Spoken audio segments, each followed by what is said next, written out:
Hello everyone and welcome to another video. My name is Dorian and today we're gonna go over Thrustmaster settings for Assetto Corsa Competizione.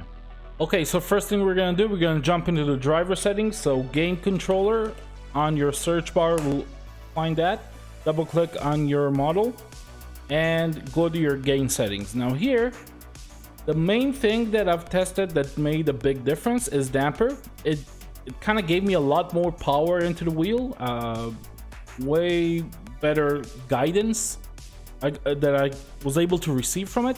Spring doesn't actually do anything. I turned it all the way up to 100 and all the way back to 0 and I didn't feel a thing. Maybe you guys felt something different, but because I can't feel it, I just turned it off. It's just unnecessary force that potentially the wheel is using, causing me to get less communication, so I don't need it.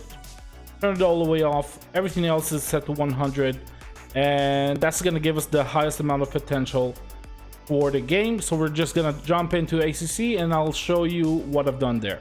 I should disclaim that first of all, these settings should be applicable for all Thrustmaster wheels, all the way from the T150 up to the TSPC and everything in between, including the T300 and all of that. Now the gain settings, took it all the way up to 100. I like a harder wheel.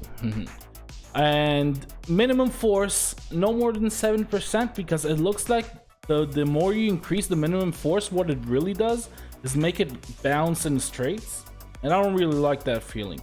Dynamic damping, again, this is something that relates to the damper settings that I've done in the driver. And when you increase the both of them, you get a lot more power coming from the wheel. Road effects 40%, it gives me a huge amount of info. Surprisingly, the road effects here, unlike the old Assetto Corsa, gives me a lot of information coming from the road itself, the bounciness, and how much information I'm actually getting, not just straight up power. Road effects really affect that, so I've taken it all the way up to 40%. Now again, I should disclaim, as much as I think this might be applicable for all Thrustmaster wheels, there could be variances in terms of how much power you can actually get out of your wheel. If you got a T300 or a T150, you might not get as much power out of it, and you might cause a little bit of overheating. And if that happens, turn it down a little bit. When your Thrustmaster overheats, you start to feel it in the wheel. And if you feel the wheels getting softer and softer, just let it go for 20 minutes. Don't turn it off. Let the fans keep working. Pause the game, close the game, whatever. And then go back to it and nerf it down some more. And then have another session and see that it works. If it doesn't, do the same thing until it stops heating up. So I'm just gonna go for a drive. And on the bottom right, you'll be able to see the clipping meter. It's gonna indicate to you guys how much communication is being blocked off by the extra power that I've set. And it's not a lot. In fact, I don't even feel it. So it might show a little bit of clipping. You might see the FF meter going into the red for certain periods, but I don't actually feel it in the wheel. The wheel is constantly telling me what's happening.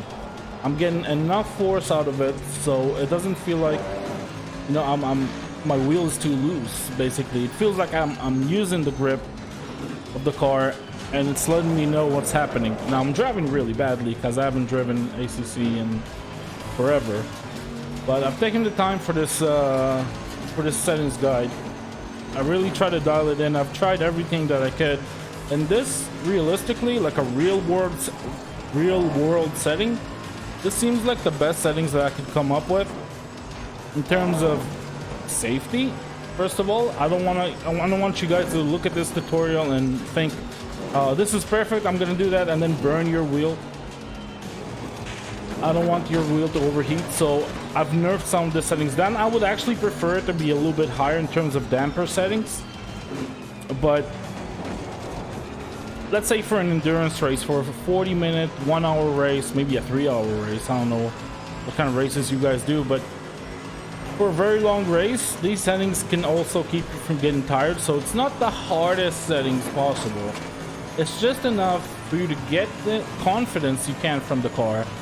And let me focus on my braking point here. The game is good fun, I gotta say. I should play it more often.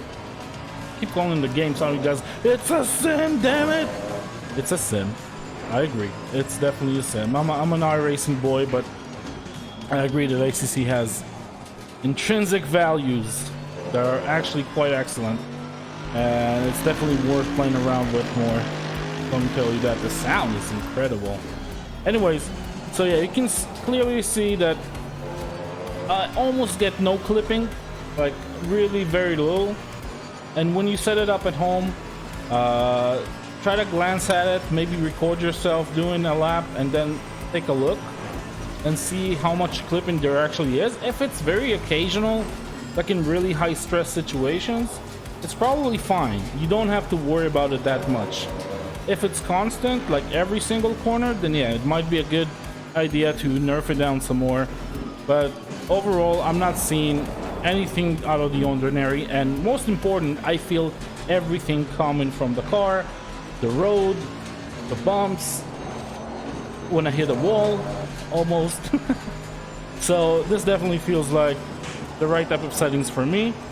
I hope you guys enjoy it. I hope you guys like it. If you did, please leave a like button, maybe hit subscribe for more content, and have yourself a wonderful day. Oh no! Okay. Bye-bye.